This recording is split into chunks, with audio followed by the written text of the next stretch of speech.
maintenant à chacun, ensemble 15 minutes, donc chacun 7 minutes 30.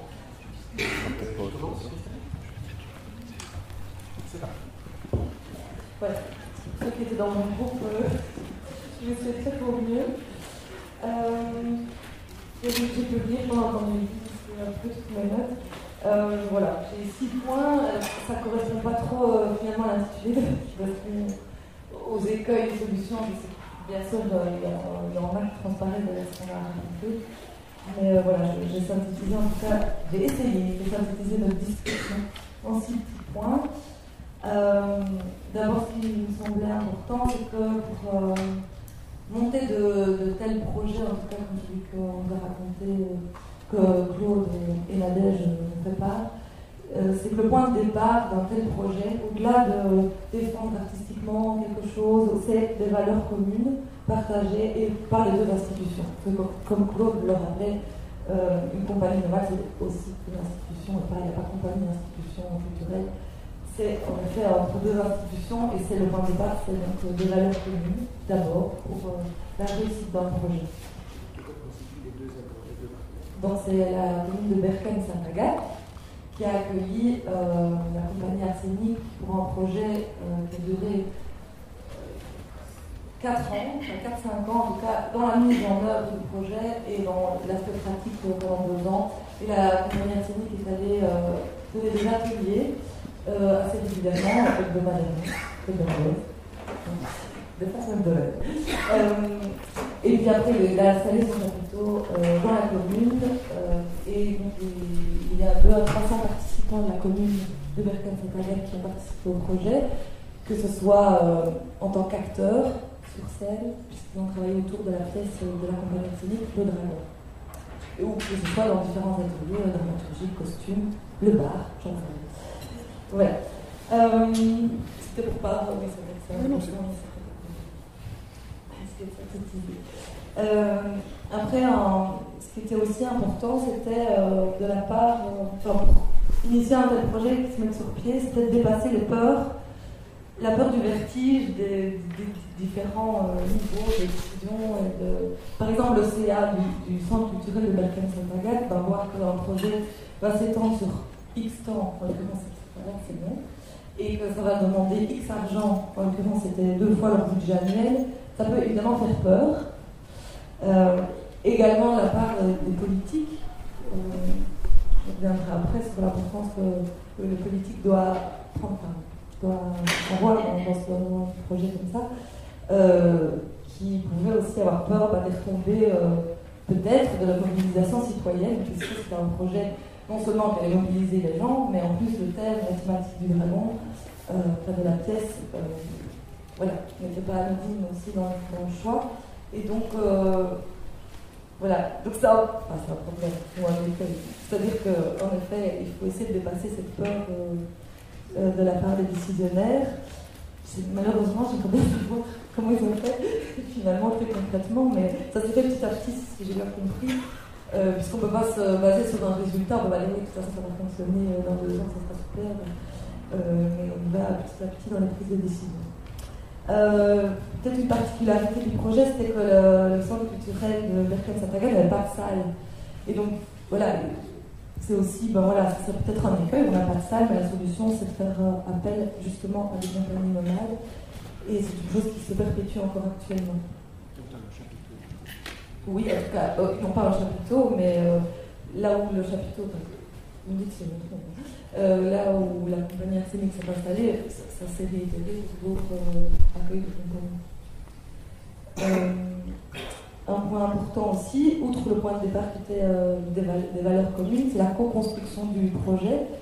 Claude a bien rappelé que ce n'est pas un accueil de compagnie qui s'était passé au centre culturel, mais c'était bien une co-construction du projet artistique, culturel et du plan financier, de toutes les étapes en fait du projet. Un point important aussi, c'était l'implication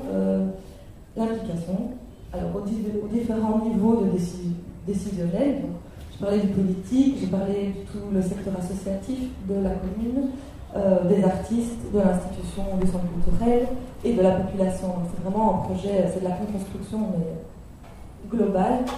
Et dans le projet lui-même, c'est aussi l'implication à tous les stades de la création d'une pièce. On a, voilà, tout à l'heure, je parlais de l'atelier bar.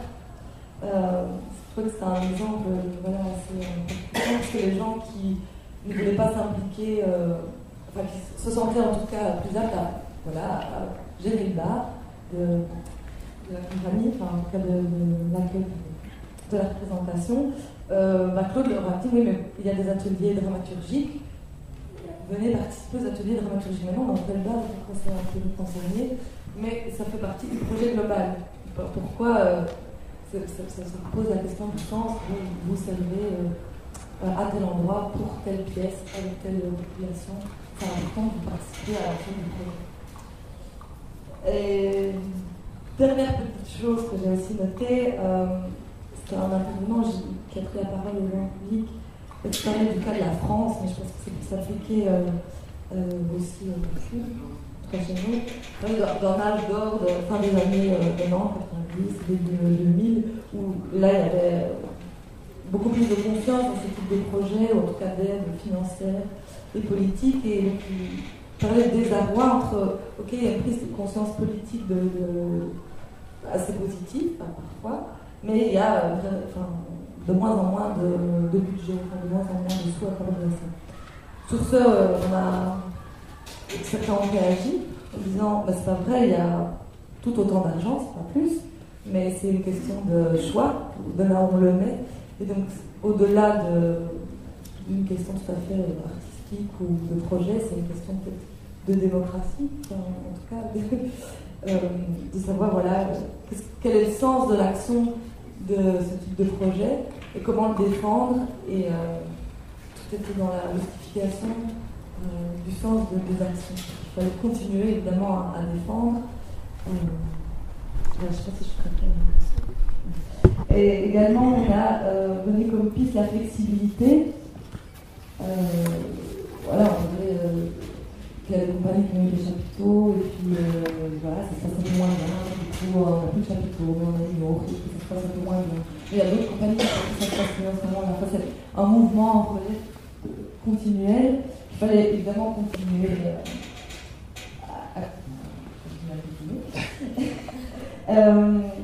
sur ce, Claude aussi a dit oui, ok, mais il y a des choses qu'on ne peut pas lâcher. On peut être flexible, mais par exemple, pour ce projet, par exemple, avec Bertrand Saint-Agathe, il n'a pas lâché les conditions de production qui devaient être nécessaires à ses exigences artistiques. Donc il y a une flexibilité à trouver, mais pas surtout. Voilà, c'est un peu une synthèse de ce qui s'est dit.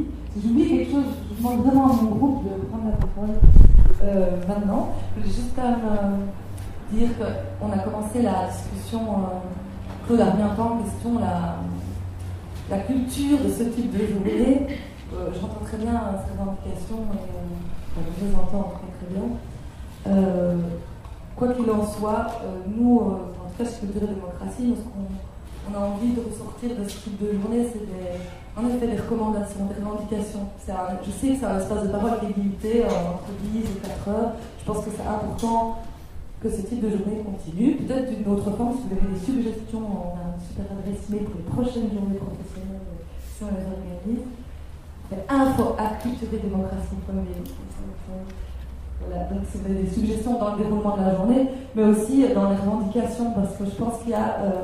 on aimerait que ce soit quand même un échange de libre parole où, ok, voilà les problèmes qu'on rencontre en tant que programmateur, en tant que compagnie, qu'est-ce qu'il faudrait mettre en place, qu'est-ce qu'on a envie de dire aux programmateurs, qu'est-ce qu'on a envie de dire aux politiques.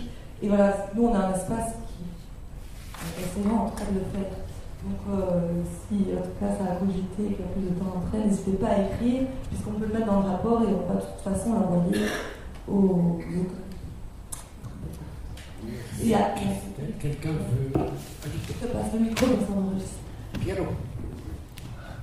Merci.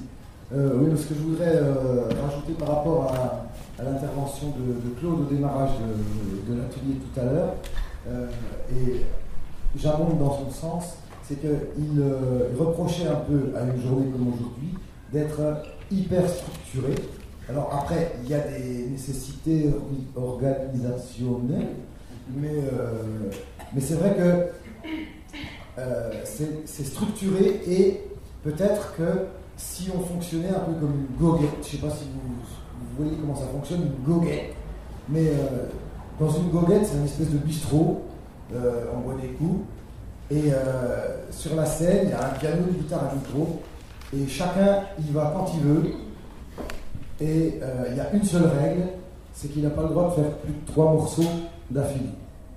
Et chacun, alors du coup, il y a des jours où la goguette, elle est super bien, parce qu'il s'y passe des choses extraordinaires, magnifiques, grandioses, machin. Puis il y a des fois, la goguette, elle est nulle, parce que les intervenants, ils n'ont pas eu d'idées, ils n'ont pas eu d'inspiration, etc.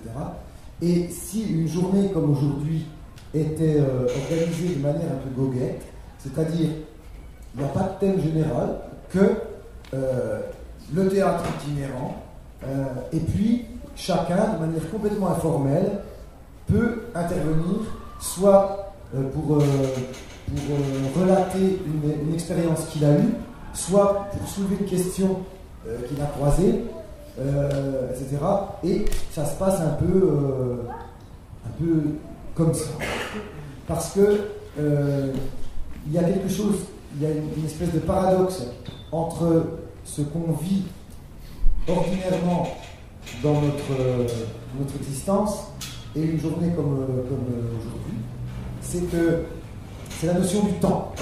Et cette notion du temps qu'on avait déjà essayé de traiter à Crozon quand le City a organisé les convergences, et qui se retrouve posée aujourd'hui de manière assez évidente, il me semble. Comment gérer le temps de la journée par rapport à tout ce qu'on a envie d'y mettre dedans. Si les choses n'ont pas la place de s'y mettre, je ne sais pas si c'est nécessaire de les compresser pour qu'elles y arrivent quand même. Je ne sais pas si je me fais comprendre, mais voilà, j'avais envie de dire ça. Essayons de préserver ce temps de parole pour tous. Tu vas parler jusqu'à minuit, là. Mais en même temps, c'est vrai qu'il faut savoir, chacun aimerait bien aussi savoir ce qui est latent d'une journée comme celle-ci, parce qu'il est aussi important parfois de poser des actes à l'issue de ça, parce que la rencontre sinon pourrait être nulle. Tu l'as dit toi-même, personne ne joue de la guitare toujours.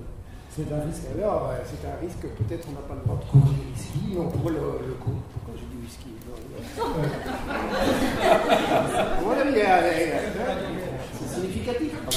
Alors, je voudrais quand même rappeler une chose, d'abord pour Culture et Démocratie, qui c'est évidemment vous avez là un allié, nous avons là un allié particulièrement attentif, puisque Arnaud Mad, elle fut et elle est toujours. Alors, en ce qui concerne la compagnie Arsenic, justement, on parlait de modes différents. Il ne faut pas oublier que, je ne sais pas si vous l'avez rappelé, mais en dehors du chapiteau, du dragon, etc., il y a aussi tout un parcours extrêmement important avec un bus.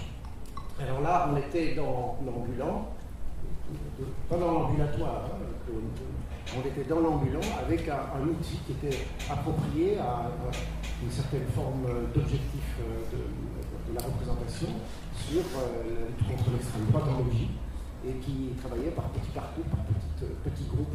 Il y a un assez beau bouquin qui est sorti là-dessus sur toute l'expérience de Arsenic. Donc vous voyez les modalités de cette diffusion, cette ambulation. Ils l'ont traité aussi. Quentin va nous faire la synthèse de l'autre rencontre. Ouais. Tu peux prendre le micro? Bien sûr, Vraiment, il a pas pris. Alors, bonjour, je m'appelle Quentin. Et moi, j'étais dans la yourte. Et je vais vous raconter un peu ce qui s'est passé pendant une heure dans la yourte, juste là. Alors, France, qui est là-bas, en turquoise. France turquoise, et la petite madame avec les cheveux bruns, et la madame avec le chemisier avec des fleurs vertes, sont venus nous parler de leur projet qu'ils ont construit ensemble, côte à côte, comme des voisines. Donc, ça concernait la compagnie Théâtre Nomade, le centre culturel Arnomade, autant pour moi, le centre culturel de Charleroi et les bibliothèques de la région du Hainaut. Alors, il y a eu un projet qui s'appelait Soupe Bonne Espérance. Et donc, l'idée était que Théâtre Art Nomade vienne faire de la soupe dans un quartier de Charleroi. Ça avait pour objectif de venir comme si c'était des nouveaux voisins qui venaient s'installer dans le quartier et qui proposaient comme première action d'offrir de la soupe à tout le monde. Pas vraiment d'offrir, parce qu'ils l'échangeaient contre une histoire de bêtises d'enfants. Donc on venait leur raconter une histoire de bêtises d'enfants et on recevait une soupe. Ça avait plusieurs objectifs, fort réussis, parce que je dois vous dire qu'ils nous ont parlé de ça, et ils étaient tous ravis de leur expérience et de leur rencontre, et ça ressortait fort de leur projet, ils étaient contents. compris Déborah de l'Éden. Et Déborah de l'Éden, voilà, Déborah. Et elle était contente aussi. Et donc, il y avait quand même des objectifs sérieux. C'était de faire participer la population, que la population se sente concernée. C'était d'aller près de la population. Et bon, c'est aussi important que je vous dise le mot population et pas public, parce qu'il parlait beaucoup plus de population que de public. C'était de valoriser le quartier de la population et c'était de donner un rôle à la population. Donc, les nouveaux voisins venaient sur cette place, la place du Bourdon, je pense, et sur la place du Bourdon, ils nettoyaient la place. Et donc les gens, ils pouvaient venir, on leur donnait un rôle de balayeur de la place du Bourdon. C'est comme ça que j'ai compris. On leur donnait un rôle de cuisinier, parce qu'ils faisaient ensemble la soupe. Donc il y en a un qui, chacun avait des tâches.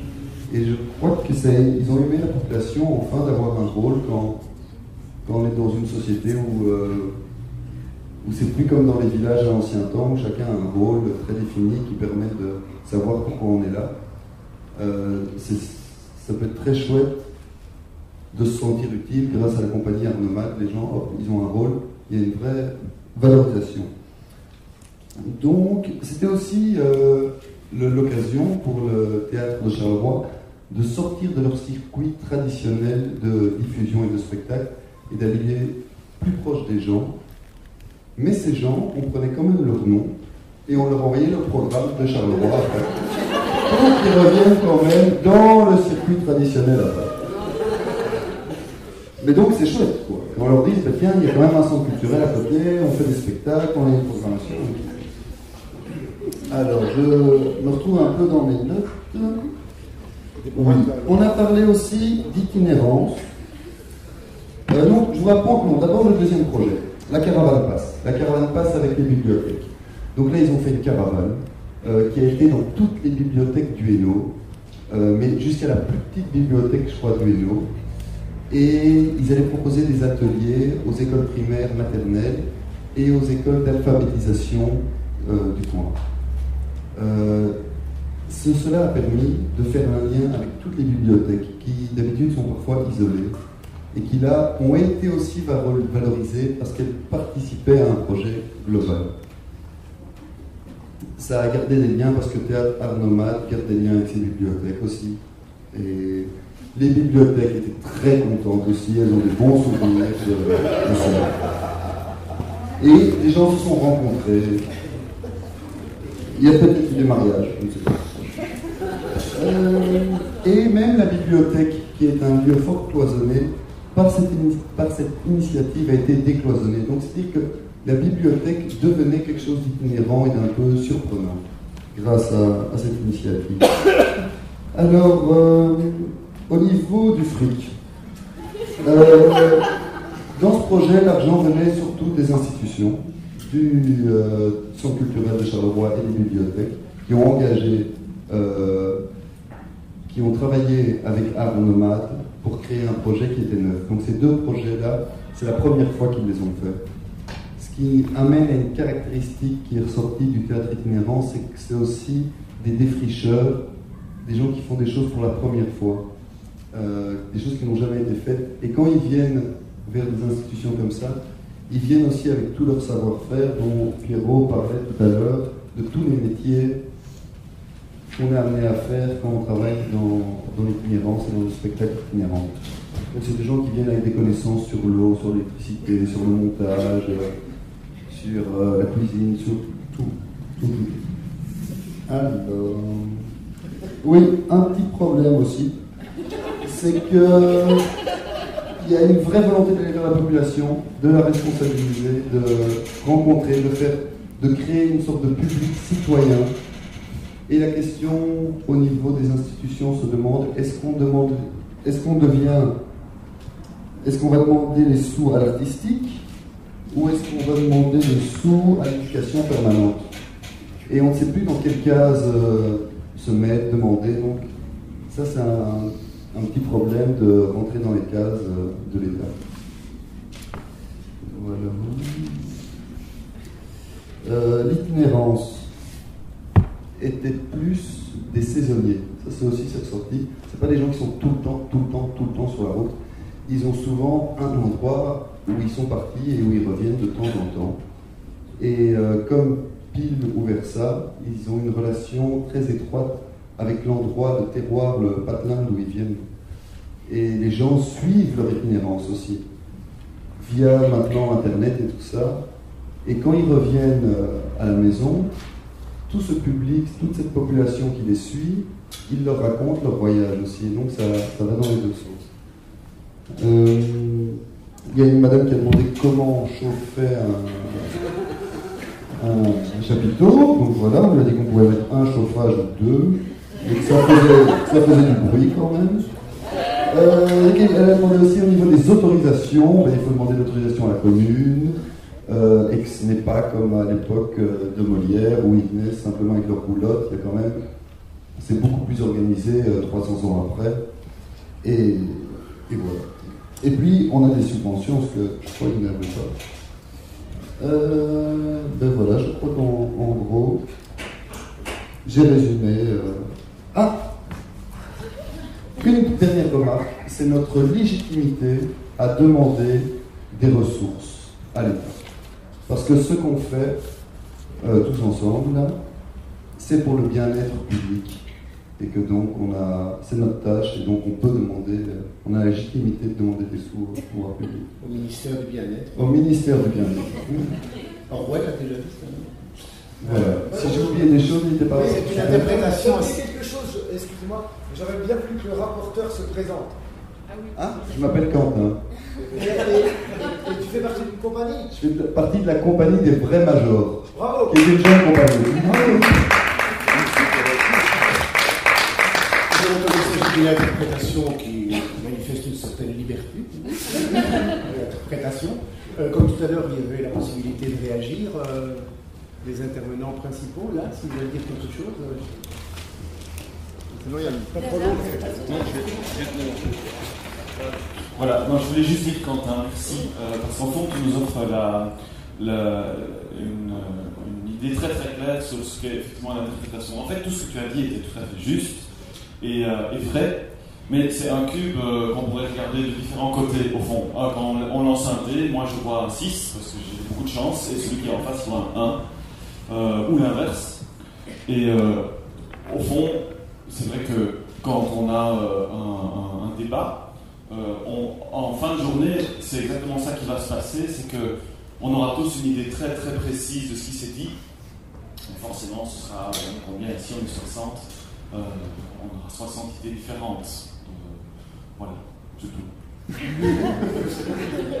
Voilà, autre réaction encore du participant? Non, ça fait partie du Christine, maintenant, nous allons approfondir quand même la question, et notamment cette question de la légitimité.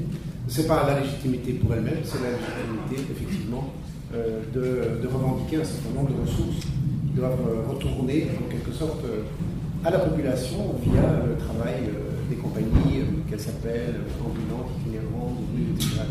Et donc de trouver les raisons profondes, ce qui est le lien, ce qui est la nature fondamentale de toutes ces pratiques différentes. Et voilà, donc ça ne s'arrêtera de toute façon pas à cette journée. Il faudra chaque fois passer d'une étape à l'autre, notamment une étape de revendication. On ne peut pas simplement avoir fait comme on faisait des cafés littéraires, je ne sais pas. Des coquettes, voilà. Nous ne sommes pas comme goguettes. Maintenant, voilà, nous avons une grosseur devant nous, avec qui s'appelle Alternative mise en pratique. Voilà. Pas mise en bateau, hein, mise en pratique. Et avec des intervenants, Gaspard Leclerc, Bénédicte Soult, Thébalade Groix, mode d'emploi d'itinérance. Voilà. Vous voulez pas pour les histoires de micro, peut-être. Le micro, c'est plus facile si vous voulez. Jacques Mac est déjà disparu. Avec le réseau et à Forain, Je te laisse à côté d'elle. Claude Véron, qui est sympa, président des jeunes talents Cirque Europe Association, la diffusion d'itinérance à l'échelon européen. Et ça, on va voir comment faire pour dire comment tu peux revendiquer pas seulement une démarche pratique, mais une démarche professionnelle, presque idéologique en Europe. Alors, Marc David. Je ne reconnais pas son grandissement. Donc, Marc-David Tamaka, Minert et Aude, Roussel. Et là bonjour. Tu avais vraiment un bon prénom. Quand tes parents parlent comme ça, je et puis Andreas Kislou, président de l'AFPA, Fédération des Arts de la Rue, des Arts forains. Si j'ai un. Alors, je pense quoi 5 minutes essentielles et puis vous débattez. Non, on ne s'arrête pas à 5 minutes, mais une première présentation. Ça quand même jusqu'au 4h15. Oui. Donc pour une fois, on prend un peu le temps. 8 minutes 53 chacun pour que chacun sache devant qui il est, quelles sont les grandes orientations, mais laissons quand même un peu place au débat et aux questions. Non Moi, je fais court. Ah ben comment Il faut lui donner un micro. Tiens. Voilà. J'avais promis d'être court, donc j'ai des copions. Quand on a préparé cette rencontre en parlant avec Frédéric et François Colombo, je ne sais plus pourquoi ils m'ont dit il faut absolument que tu viennes causer. Je cherche encore. Donc, c'est l'idée de parler des réseaux. Donc, on a une certaine pratique. Moi, je travaille dans une compagnie de théâtre forain, la compagnie des mots disparus. C'est moi qui suis un peu tout, je dirais, tout ce côté de relation avec nos collègues, de relation avec nos partenaires, de relation avec les institutions. Et on est confronté constamment avec les questions de réseau. Elles sont formelles parfois, comme le Centre international de théâtre itinérant, comme d'autres. Elles sont parfois beaucoup plus informelles, allant de notre carnet d'adresse à notre nombre d'amis sur Facebook. Il y a incontestablement dans toute vie professionnelle et dans toute activité culturelle la notion de partenariat, la notion de faire des choses ensemble, et aussi la notion d'échange. Je dirais que dans ce qui est les réseaux qui sont plus formatés, j'en distingue plusieurs, mais je pense qu'il y a une série de choses qui sont liées à l'information. Et l'information, pour moi, c'est pratiquement autant le nerf de la guerre que le financement. Parce que savoir ce qui se passe, savoir où aller, voir ce qui existe, savoir s'inspirer des choses, c'est quelque chose d'essentiel. Et dans un monde professionnel, être dans un milieu où on peut échanger nos pratiques, échanger nos informations, se donner des idées où aller les chercher, c'est quelque chose d'assez crucial. Il y a un autre aspect, je dirais, dans le réseau, c'est le côté fédération. Je ne vais pas couper l'herbe sous le pied d'Andreas. On est tous confrontés à des problématiques communes auxquelles on cherche des réponses en termes de financement, en termes de reconnaissance, en termes de mécanismes. C'est clair qu'il faut des endroits pour pouvoir discuter de ça et essayer de dégager des pistes, mais effectivement l'aspect politique de ça est un des aspects importants dont Andreas va parler. Et puis il y a un côté qui pour moi me paraît vraiment important, qui est le côté construction de projet. Et je me souviens avoir participé avec Claude, que j'ai le plaisir de retrouver, à une structure qui s'appelle les Pépinières européennes pour jeunes artistes, qui était un vaste réseau de villes, de structures culturelles, d'associations, qui menaient réellement ensemble, sous la forme d'un réseau, un projet, qui était un projet de résidence d'artistes au niveau international. Ça c'est extrêmement compliqué, parce qu'il faut trouver les structures, il faut trouver le financement, il faut parfois donner une part de soi-même, il faut apporter des choses, et construire ensemble des projets sous forme de réseau, c'est quelque chose de beaucoup plus compliqué que simplement l'échange. Voilà. Il y a quand même, je pense, un thème qui est général dans cette journée dont je vais dire un mot. C'est la question de la diffusion, des alternatives possibles, etc. En tant qu'administrateur de compagnie de théâtre itinérant, je vis deux choses. Je vis, d'une part, qu'on est toujours un peu des projets hors normes. On n'est pas, par rapport aux structures culturelles classiques, aux centres culturels, qu'il y a une salle, on est toujours un petit peu hors normes. Et donc, on doit beaucoup travailler sur les formes, la réflexion. On a eu un échange assez intéressant sur l'expérience de Perkin et d'Arsenic ce matin, où pour arriver à faire un travail, il a fallu casser toute une série de normes et de rentrer là-dedans. Ça me paraît assez important. Je dirais, ça c'est par rapport à la dynamique de l'action culturelle. Je trouve que le fait de devoir casser les normes, c'est intéressant, mais ce n'est pas simple, parce qu'on ne rentre pas dans les bonnes cases. On a parlé des cases tout à l'heure. Pour moi, la question de la diffusion, je trouve que la révision du type d'aide à la diffusion, pour moi, devrait être mise à l'ordre du jour, mais c'est quelque chose d'extrêmement complexe. Autre aspect, c'est l'aspect d'hors les murs, pour le théâtre itinérant en soi. Quand on va discuter avec les théâtres, on est toujours le projet en plus. On est toujours le projet le plus risqué, on est toujours le projet qui peut être abandonné parce qu'il est en concurrence avec des projets qui sont dans les murs du théâtre, qui sont déjà difficiles à monter. Et donc, il y a par rapport à ça une structure qui n'existe pas, qui fait que les théâtres itinérants, ils doivent beaucoup plus se supporter eux-mêmes que de pouvoir travailler avec les autres. Voilà, c'est un mot d'introduction. Est-ce qu'il n'y a pas une logique à poser maintenant la question en termes de politique? En termes de politique culturelle? Alors évidemment c'est très embêtant parce que vous allez comprendre. J'ai le client. Donc bonjour. Comme président de la FAR, la Fédération des arts de la rue, du cirque, des arts du cirque, et des arts forains en communauté française de Belgique, c'est un long titre. J'étais effectivement, tu l'as encore appelé Jacques, et je m'en émue un peu, j'étais chargé d'intervenir dans cette journée professionnelle pour parler des enjeux politiques liés au secteur. En fait, c'est ce que vous avez vu dans le programme. Et bon, sachant ça m'étonne de vous voir encore tout ça. Mais oui, en rassemblant mes idées cette nuit, et après avoir chargé, puis déchargé un décor, après avoir accompagné 2 artistes dans un nouveau projet artistique, après avoir suivi une formation auprès d'un maître de stage, j'étais pas sûr de pouvoir dire que vous soyez encore tous présents maintenant. Et heureusement, j'ai eu tort, c'est pas tous les jours que ça me fait plaisir, mais aujourd'hui c'est une bonne chose. Donc, en fait, dans un monument que j'avais eu le plaisir d'écrire il n'y a pas si longtemps, je rappelais entre autres choses qu'aller au théâtre, mais on l'a déjà dit aujourd'hui, c'était poser un acte politique, c'est pas de moi évidemment, mais disons je suis d'accord. C'était refuser la pensée unique, c'était surtout accepter de se laisser envahir par une idée nouvelle, une idée qui avec du temps et de la patience pourrait, pourquoi pas, changer nos vies. Du temps et de la patience. Allez, franchement, qui est-ce qu'ici a du temps et de la patience?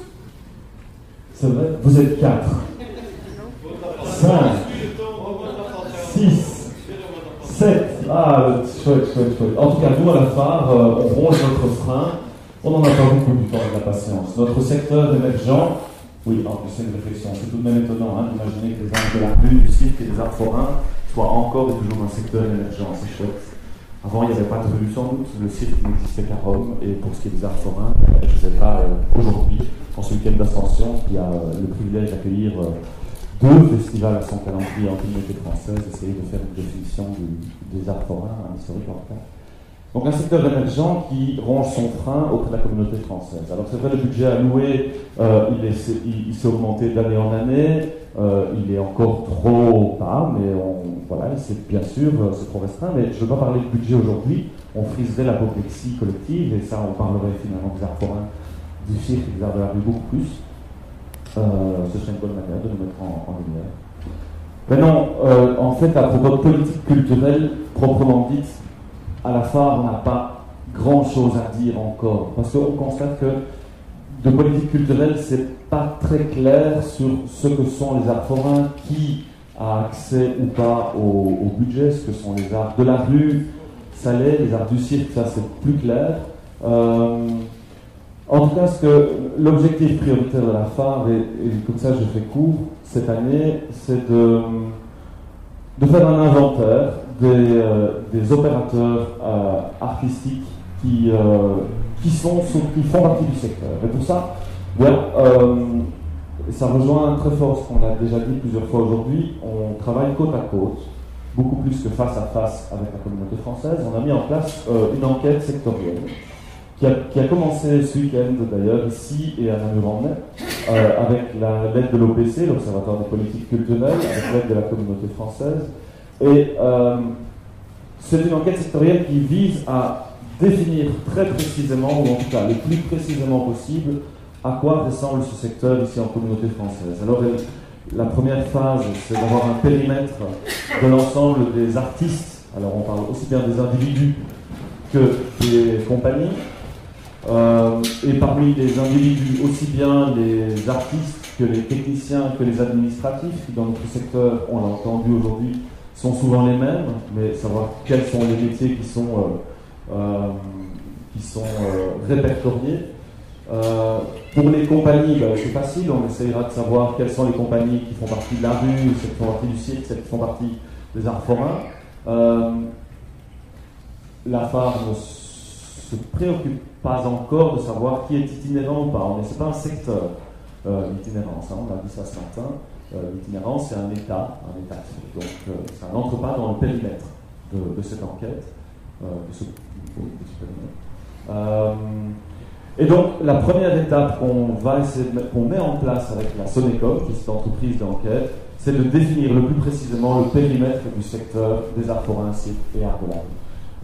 On commence maintenant, on termine fin septembre. Fin septembre, on aura déjà une cartographie beaucoup plus précise en communauté française de qui sont les opérateurs. La troisième structure dont on va définir le périmètre, ce sont les programmateurs, au fond. Donc, pas exclusivement les centres culturels, mais tous les programmateurs qui ont un jour, dans l'année de référence 2009-2010, accueilli une compagnie d'art de la rue, du cirque et art forain. Voilà. J'ai pas grand chose de plus à dire mais cette enquête, c'est un outil excessivement important qu'on met en place, qui va nous permettre d'être beaucoup plus précis sur qui sont les acteurs au sens large dans ce secteur-là, et qui sera un outil de revendication auprès de la communauté française, auprès des pouvoirs subsidiants en général de ce secteur. C'est intéressant de faire le relais de ce côté-là en termes d'évaluation des politiques culturelles de notre évidemment. Donc nous fixons rendez-vous en fin septembre. Fin septembre, ça sera beaucoup plus clair. Je pense que justement, comme on dit, ce n'est pas un secteur, mais c'est un process. Je pense qu'il est parler des pratiques, et à la fois des différentes pratiques, et peut-être ce qu'il y a. Donc, je vois que mode d'emploi d'itinérance, c'est pas le moment. Petit A. Acheter une roulotte. Petit B. Avoir un camion. Petit C. Passer le permis du camion et de la roulotte. Est-ce qu'il y a un mode d'emploi pour l'itinérance? J'aime bien l'idée que Andreas vient de dire que l'itinérance est peut-être avant tout un état. Alors, moi, je peux évidemment parler que d'une expérience personnelle, et j'ai besoin avec moi Geneviève ici présente, la Bénédicte, une des dernières arrivées dans la compagnie chez nous. Compagnie des Baladins Miroirs qui a fêté l'année passée 30 ans d'itinérance, donc 30 ans sur les routes. Et quelle route? Non, je pense que simplement que quand on dit que l'itinérance est un état, c'est que dans le cas des baladins, l'itinérance n'est pas un choix. Et je pense que c'est un élément très important à dire. Le choix des Baladins Miroirs était de faire un théâtre différent. C'est-à-dire un théâtre qui se dirigeait avant tout vers le public. Alors, elle n'est pas ici pour en parler, mais il y a une personne que moi j'admire beaucoup et avec qui je vais partager justement les 30 ans d'itinérance, qui est Niel Paxinou, qui est la fondatrice de la compagnie, et qui était dans sa jeunesse une comédienne de théâtre classique, qui jouait au Rideau de Bruxelles, qui ne se posait pas la question d'un théâtre différent ou d'un théâtre différent. Elle faisait du théâtre par passion, comme je pense tous les artistes font leur métier. Ce qui s'est passé, c'est qu'un jour, il y a la maladie qui lui a coupé les jambes, carrément, et il s'est retrouvé pendant 10 ans à devoir se battre pour pouvoir rebouger. Et quand elle a eu la capacité de refaire du théâtre, elle a eu envie donc de faire ce théâtre différent, c'est-à-dire un théâtre qui bouge, un théâtre qui va plus vers le public. Parce qu'effectivement, un des constats qu'on a souvent fait, c'est qu'il y a un peu la barrière du théâtre classique, le théâtre dans lequel on ne pénètre pas, le théâtre qui est réservé à une élite. Et ce que Nel a voulu faire, c'est un théâtre qui allait dans la rue, un théâtre qui pouvait être partagé par tout un chacun, où on ne payait pas forcément sa place d'entrée, mais où on venait partager un moment de qualité, de pouvoir être dans un moment de rencontre. On a parlé de tout ça déjà aujourd'hui. Ce qui s'est passé, c'est que en Belgique, le théâtre de rue, même s'il a acquis des belles lettres de noblesse, mais le théâtre de rue reste un théâtre assez éphémère. Malgré que le réchauffement climatique soit dans notre faveur en ce moment, il faut quand même reconnaître que lorsque nous avons commencé dans les années 80, nous avions encore un éphémérie annuel plus ou moins 180 à 200 jours de pluie par an, ce qui limitait énormément les possibilités de théâtre dans la vie. Donc, les Baladins Miroirs ont voulu pouvoir aller vers un public, ils se sont dit on va louer un chapiteau qu'on a loué à un petit cirque, qu'on a mis à l'époque dans un terrain vague chez Thônes à Bruxelles. Et puis on s'est rendu compte que pour la nuit, comme c'était quand même un quartier un peu chaud, il fallait garder le chapiteau. Les services de garde étant tellement chers, on a dit on va acheter nous-mêmes une caravane, on va la garder nous-mêmes. On a voulu acheter une caravane, mais on s'est rendu compte que les caravanes de camping étaient elles aussi très chères. Et donc on a préféré acheter une roulotte en bois à bout pourri que les forains avaient décidé de ne pas garder, enfin de ne pas brûler parce que la tradition, on brûlait les roues, enfin bon, je ne passe tous ces détails, mais toujours est-il qu'on a récupéré des roulottes en bois qui aujourd'hui ont été restaurés pendant 30 ans, donc on a des petites merveilles avec nous évidemment. Et donc à un moment donné, on a dû bouger ce chapiteau, donc on a mis effectivement le chapiteau dans un camion, puis on a accroché la roulotte dans le camion, et donc on a passé le permis poids lourd, et puis on s'est dit on va aller où avec ça, parce que, bon voilà, et donc l'itinérance est arrivée d'une façon un peu bizarre, je dirais, donc ce n'est pas un choix délibéré, c'est ça que je veux dire. Alors, dans la politique de diffusion, comment est-ce qu'on fait? Alors, une fois qu'on a un théâtre itinérant, ben, effectivement, on va vers un autre public.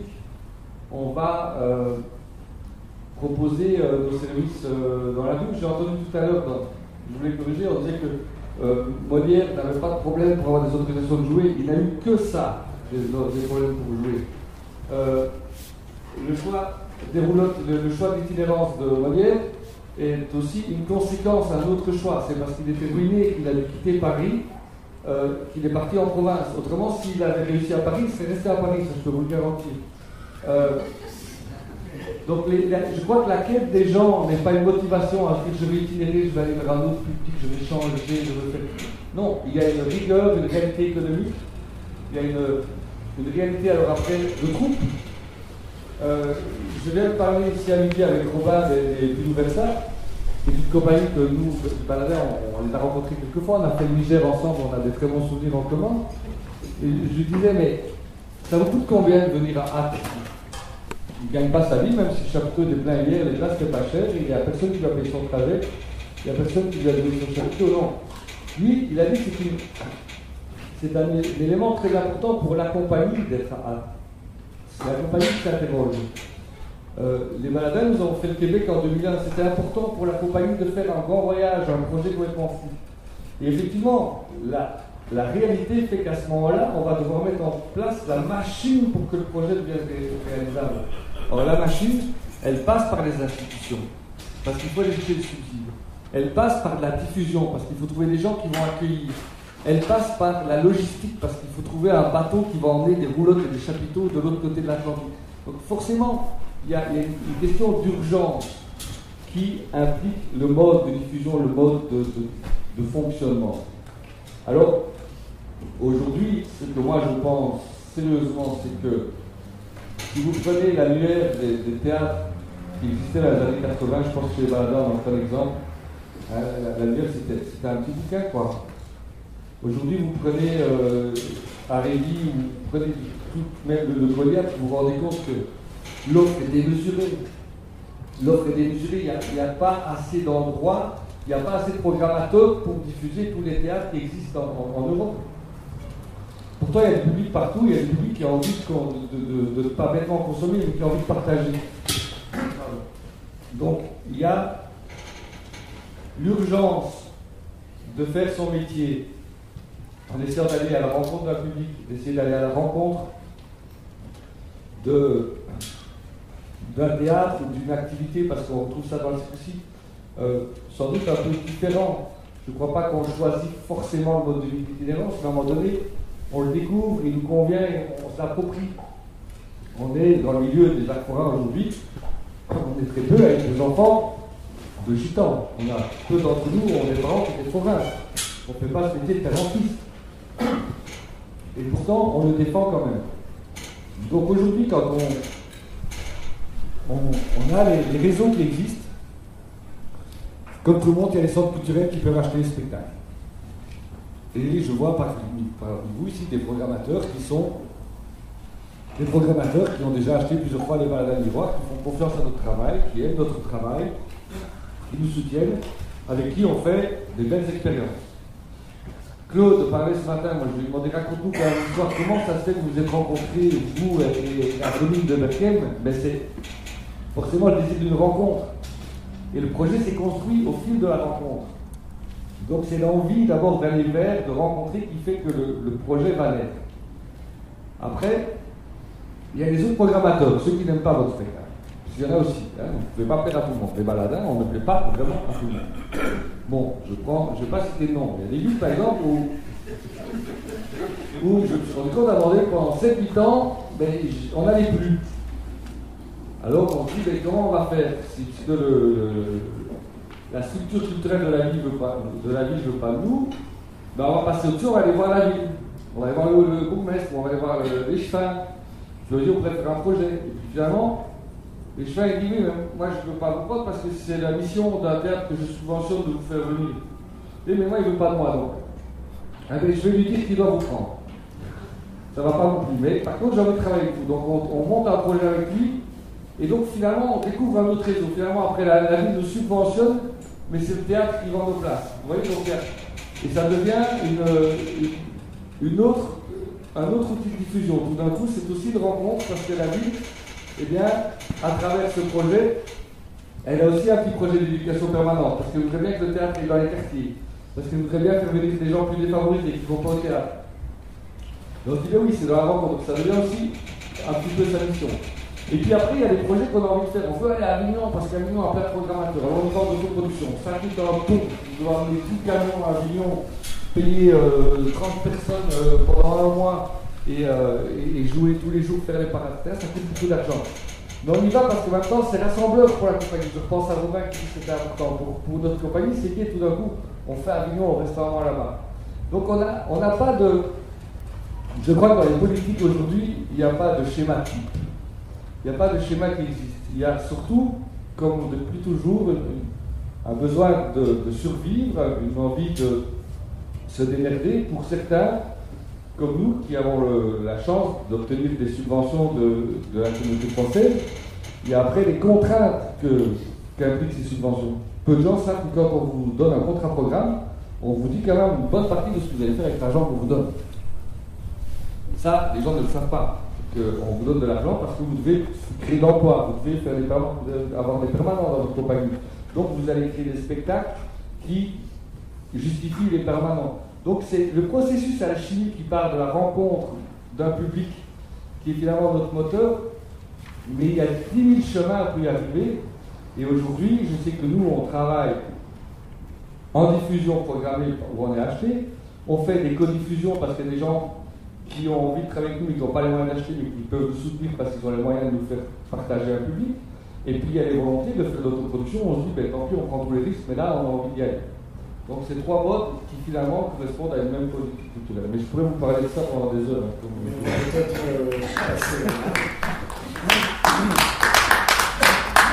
Alors, comme tu viens de parler de l'alchimie financière, moi, je propose une autre cordue, mettre autre. Parce que justement, tu parles tu dois parler du réseau secondaire de financement.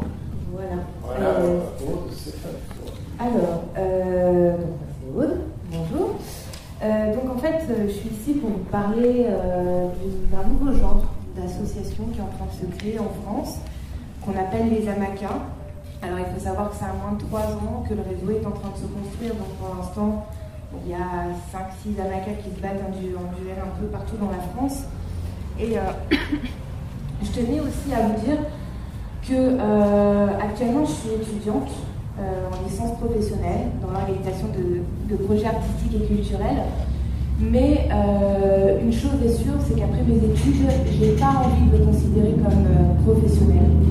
Parce que pour moi, déjà, la culture, ça m'embête, voilà, de parler de professionnalisation pour la culture. Pour moi, c'est quelque chose qui est accessible à tout le monde et que tout le monde peut toucher, donc ça m'embête, déjà. Donc déjà, je vais vous parler en tant que citoyenne lambda, pour qui la culture est importante, pour qui la culture est quelque chose qui participe à mon émancipation, à ma connaissance du monde. Je vous ai préparé un petit texte, donc je remplace Marc-David au pied levé, hein, donc m'en voulez pas. Je vous prépare un petit texte que je lirai, et puis je vous laisse faire votre cheminement dans votre tête, et puis on en discutera peut-être plus tard. Alors, je pense qu'aucun de vous ne me contredira si je vous dis qu'un artiste est avant tout un producteur d'émotions, de sens, de conscience et de plaisir pour tout un chacun en quête de compréhension sur nos enjeux de société. Que la culture dans toute sa diversité est d'intérêt général. Ce que j'entends par là, c'est qu'elle doit être accessible à tous sans contrainte politique, territoriale ou financière. Et enfin, que la culture n'est pas une marchandise répondant à une logique marketing ou un mode imposé par des industries culturelles.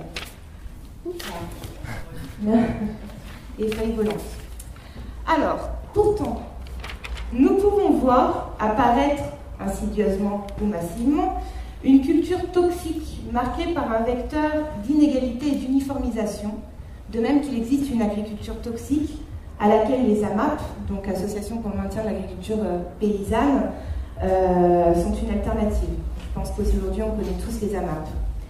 Donc c'est sur l'expérience de ces dernières que le concepteur de l'AMACA, Olivier Lanoé, s'inspire pour les transposer dans le champ des politiques culturelles. Donc ainsi est née cette idée folle de l'AMACA, dont l'objectif est de rendre à la culture sa qualité de bien commun, en associant micro-mécénat et gouvernance citoyenne. Alors, la prépondérance d'une culture uniforme, des politiques publiques larguées sur la question du développement culturel de notre territoire, les conditions de travail de nos artistes payés au rabais, n'ont fait qu'encourager l'entreprise de ce chantier. Et si la clé était là, promouvoir des alternatives à la gestion culturelle par des professionnels ou à la loi suprême des subventions.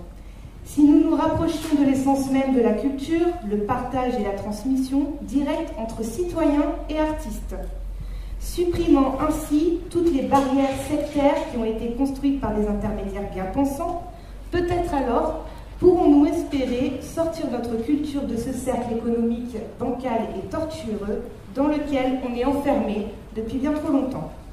Car la question est bien là. Comment sortir de cet assistanat pour retrouver une liberté si convoitée? L'AMACA n'est peut-être pas la solution suprême, mais elle incite à un nouveau mode de réflexion.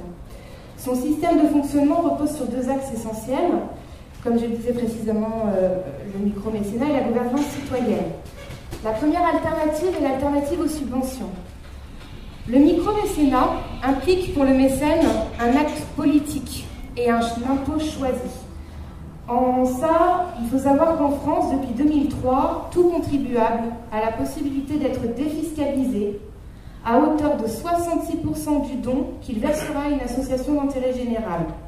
Donc, comme je disais auparavant, les associations culturelles sont considérées des associations d'intérêt général. Et à ces 66%-là s'ajoute une tolérance pour les contreparties à hauteur de 25% de son don, dans une limite forfaitaire de 60 €. Donc, pour exemple, imaginons un mécène qui donne 100 € à une AMACA, il se verra remettre un rescrit fiscal qui lui permettra d'être remboursé de 66%, et s'ajoute à cela une contrepartie consentie par l'AMACA, donc à hauteur de 25%, imaginons des places de spectacle offertes, des t-shirts, enfin voilà. Après calcul, donc du coup, le mécène n'aura alors dépensé en réalité que 9 € pour le soutien de l'AMACA ou d'un de ses projets culturels, tandis que cette association-là, elle aura reçu, elle, 100 € réels. Je vous laisse imaginer quelle somme on peut réunir avec 10, 100, 500 mécènes et ainsi combien de projets on pourrait financer tout en s'affranchissant du temps, de l'argent et du contrôle que l'on perd dans la construction de dossiers de demande de subvention. Évidemment, une AMACA ne peut espérer une solidarité financière des mécènes sans l'incitation à l'implication du citoyen dans les politiques culturelles. C'est là qu'intervient le deuxième axe fort du fonctionnement d'une AMACA, la gouvernance citoyenne. Les statuts d'une AMACA sont tels que chaque citoyen trouvera sa place et son rôle en fonction de ses disponibilités, de sa motivation et de ses connaissances. L'émergence d'une AMACA permet de regrouper une population autour d'un même projet. De l'idée à la réalisation d'un événement culturel, l'action et l'implication citoyenne sont primordiales. Ainsi, au-delà des membres actifs classiques, le CA, appelé Collège solidaire, est composé essentiellement de citoyens co-délégués et démocratiquement décisionnaires dans les actions et la réalisation de projets adoptés en Assemblée générale. La création de commissions de projets en outre permet également la délégation du Collège solidaire à d'autres citoyens, et donc ces commissions mettent techniquement en œuvre la gestion courante d'une responsabilité donnée. Je voudrais terminer en vous disant qu'évidemment, l'AMACA n'est peut-être pas la recette incontestable pour la libération de la culture, mais une chose est sûre, c'est qu'elle œuvre pour un mode de fonctionnement équitable, responsable et solidaire, dans lequel la médiation culturelle prend tout son sens. Voilà. Donc, je vous invite à consulter différents sites d'économie sociale et solidaire, différents sites sur la culture, qui vous parleront un peu plus en détail de l'AMACA. Moi-même, j'ai un site internet, parce que je suis en train d'en créer une dans le Var, qui s'appelle AMACA Vallée du Gapo. Il y a plusieurs ressources documentaires dessus. Mais je pense aujourd'hui que la question, elle est surtout là. Arrêter de s'enfermer dans un carcan entre professionnels et peut-être venir interroger un peu plus les citoyens, pas seulement sur des projets ponctuels, mais sur une vraie création à long terme. Voilà, c'est tout ce que j'ai à dire.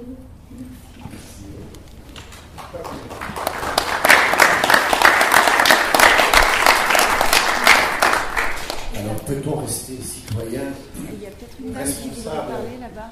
Est-ce qu'on peut poser une question? Oui, oui. C'est Jean-Michel Pat, j'ai reçu... Alors, là, pour l'instant, les AMACA, elles ont moins de 3 ans. La première AMACA, c'est celle de la SUTA. Elle a déjà eu une centaine de mécènes. Elle a pu faire 2-3 manifestations culturelles avec ça. Et toutes les autres AMACA, elles sont en phase de construction, voilà, dont la mienne. Et personnellement, là, j'organise en septembre une journée d'inauguration, justement, et d'information sur le concept, pour essayer de réunir un petit peu ces citoyens autour de ça. Voilà. Votre site, c'est AMACA Vallée du Gapo. Sur Google, vous tapez AMACA Vallée du Gapo. Vous trouverez, ça sera plus facile. Vallée du Gapo. G-A-P-E-A-E. C'est dans le Var. C'est dans le Var, c'est ça. Voilà. Autre question? Il y en aura d'autres après, hein, enfin...